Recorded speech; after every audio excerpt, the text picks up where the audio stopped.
Praise the Lord. Hallelujah. കർത്താവ് നിങ്ങളെ ധാരാളമായി അനുഗ്രഹിക്കട്ടെ. യോഹന്നാന്റെ സുവിശേഷം 3-5 ഒരുവൻ ആത്മാവിനാലും വെള്ളത്താലും ജനിച്ചില്ല എങ്കിൽ ദൈവരാജ്യത്തിൽ പ്രവേശിപ്പാൻ ആർക്കും കഴിയത്തില്ല. അവിടെ വചനത്തിൽ വ്യക്തമായിട്ട് പറയുന്നത് ഒരുവൻ ദൈവരാജ്യത്തിൽ പ്രവേശിക്കണമെങ്കിൽ ആത്മാവിനാലും വെള്ളത്താലും ജനിക്കണം. എന്താണ് ആത്മാവിനാലും വെള്ളത്താലും ജനിക്കുക എന്ന് പറയുന്നത്? ഒരു കുഞ്ഞ് ജനിക്കുക എന്ന് പറയുമ്പോൾ പ്രകൃതിപരമായ നിയമമുണ്ട്. അതനുസരിച്ച് ഒരു കുഞ്ഞ് ഒരു മാതാവിന്റെ ഉദരത്തിൽ ഉത്പാദിതമാകുന്നു. ആ കുഞ്ഞിന്റെ പൂർണ്ണ വളർച്ച എത്തുമ്പോൾ ആ കുഞ്ഞ് ജനിക്കും.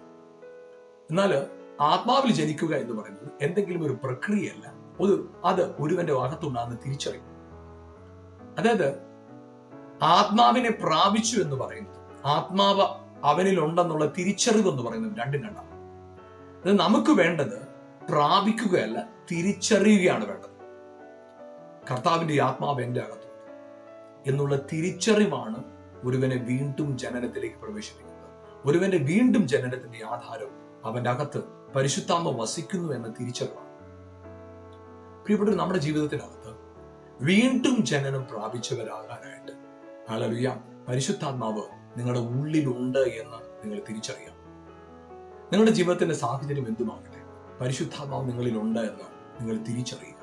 അതാണ് നിങ്ങളുടെ ജീവിതത്തിന്റെ അവസ്ഥകളെ മാറ്റുന്ന പ്രധാനപ്പെട്ട കാര്യം. ഇന്ന് പ്രിയപ്പെട്ടവർ, നിങ്ങളുടെ ജീവിതത്തിൽ നിങ്ങൾ ഏത് സാഹചര്യത്തുള്ളവരാണെങ്കിലും ഹല്ലേലൂയ കർത്താവിന്റെ ആത്മാവ് നിങ്ങളുടെ ഉള്ളിലുണ്ടെന്ന് തിരിച്ചറിയാം. നിങ്ങളിൽ വസിക്കുന്ന ആത്മാവ് പുനരുത്ഥാനം ചെയ്ത ക്രിസ്തുവിന്റെ ആത്മാവ്, മരണത്തിന് കീഴ്പ്പെട്ട ആത്മാവല്ല, മരണത്തെ കീഴ്പ്പെടുത്തിയ ആത്മാവ്. ഹല്ലേലൂയ. അതുകൊണ്ട് ഇന്ന് പകൽക്കാലം നിങ്ങളുടെ ജീവിതത്തിന്റെ സകല മേഖലകളിലും അതെ ഈ തിരിച്ചറിവോടുകൂടെ ക്രിസ്തുവിന്റെ പുനരുത്ഥാനം ചെയ്ത ആത്മാവ് എന്റെ അകത്ത് വസിക്കുകയാണ്. പുനരുത്ഥാനം ചെയ്ത് ക്രിസ്തുവിന്റെ ആത്മാവ് എന്റെ അകത്ത് വസിക്കുകയാണ്. അതുകൊണ്ട് സകല സാഹചര്യങ്ങളിൽ കീഴടക്കി ഞാൻ മുന്നോട്ട് പോകും. ആ ബോധ്യത്തോടുകൂടി ഇന്ന് പകൽ ജീവിക്കാം. ജയാളികളെ വാഴാം. കർത്താവ് നിങ്ങളെ അനുഗ്രഹിക്കുമാറാകട്ടെ. ആമേൻ.